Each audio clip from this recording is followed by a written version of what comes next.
I've spent quite a bit of time replacing my OEM hard drive in the BMW CIC, the OEM hard drive. It didn't have any errors when I read from it, which I did with DD Rescue. There's a popular post on E90 post, so the E90 has the same system as the E60, E61, which basically is about installing an IDE to mSATA converter card, and then you put an mSATA drive in here, solid state drive.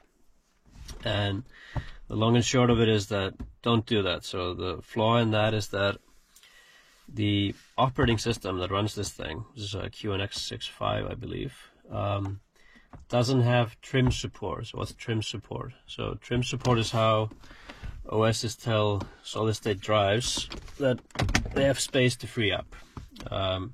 It doesn't know how to do that, so even if you get it working right the first time, it's gonna eventually fail. And it's I think the original poster of that post pointed that out, that they're having to take the thing out, wipe it, and reinsert it and so on. And you can get away with that, I guess, with just buying a larger mSATA drive, but you'll eventually run into that.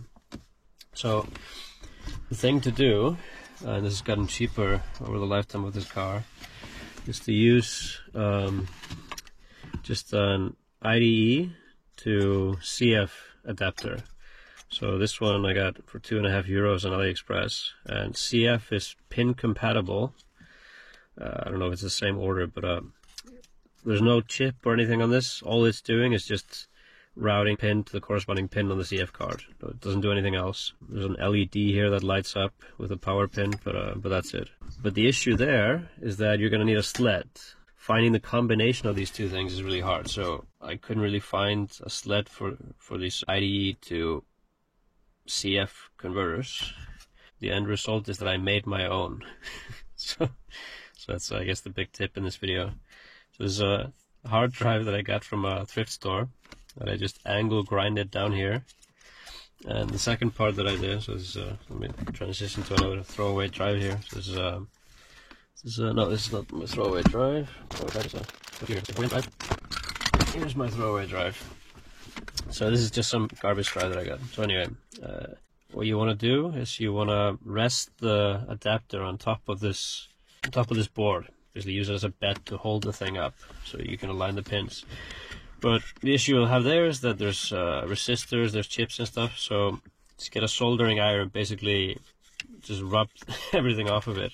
So I did that, sanded it, and I'll insert some photos of the end result here. But this is the end mounted result. And then I did quite a bit of faffing around with trying to get the pin alignment set up exactly.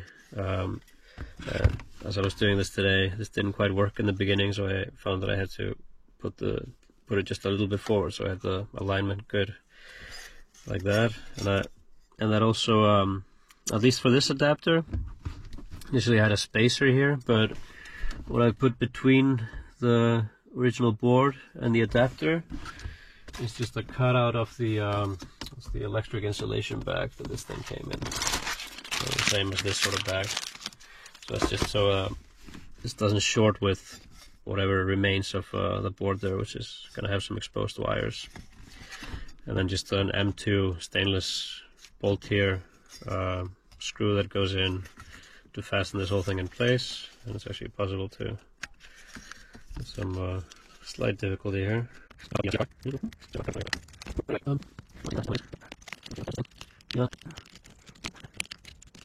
Yeah, so I initially thought this would be higher. So yeah, this is just the bottom of the barrel cheap adapter here, and this card was €75. It's 125 gig, but I just have the original 80 gig partition on it. I didn't want to do the whole thing with installing QNX. This works great. One thing I didn't get working at all was try to save a bit of money on not getting a CF card, but instead getting one of those CF to SD adapters. So then the idea is you get a CF to SD adapter that takes one of those large SD cards, and then you get one of the SD adapters that reduces that to a micro SD, which a lot of people have in abundance, including me. So I had a 512 gig one, those just lying around, one of the high temperature ones, which would be great. If I put the SD card into my laptop, the micro SD, I can read the partitions back. But if I then put it in a CF reader, which works for this one, I get the right drive size, but I don't even get a partition map. I didn't try to debug it further than that, but clearly it's screwed basically. So yeah, that doesn't work, or at least it doesn't for me.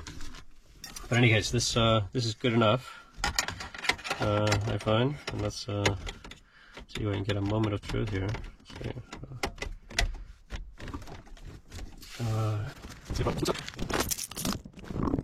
Oh yeah, yeah. So it's not starting up. And the reason for that is that very smartly, this is what you want to do. You're screwing around with this. Don't have power on this as you're doing this. But one way to do that would be to disconnect the battery. But instead, you can just pop out fuse 34 here. It's 34 in my case. Well, I don't know if it's the same across all manufacturing dates and LCI and so on. It's a 2009 LCI. All right, so I've got an aftermarket Linux system here.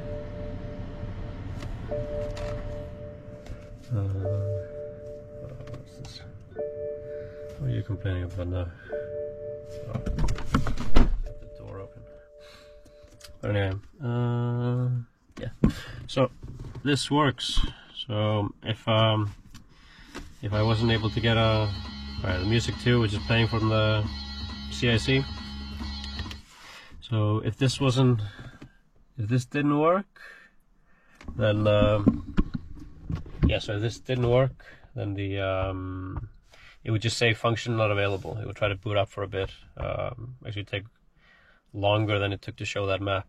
I think it was boot up for like, I want to say 30 seconds, something like that. Just spins in place. And I got that a couple of times as I was trying to get the pin alignment just right here. But anyway, I hope that's helpful to somebody. Some lessons learned here. But I just gotta put these screws back in, and then I've got a solid state replacement for the OEM hard drive.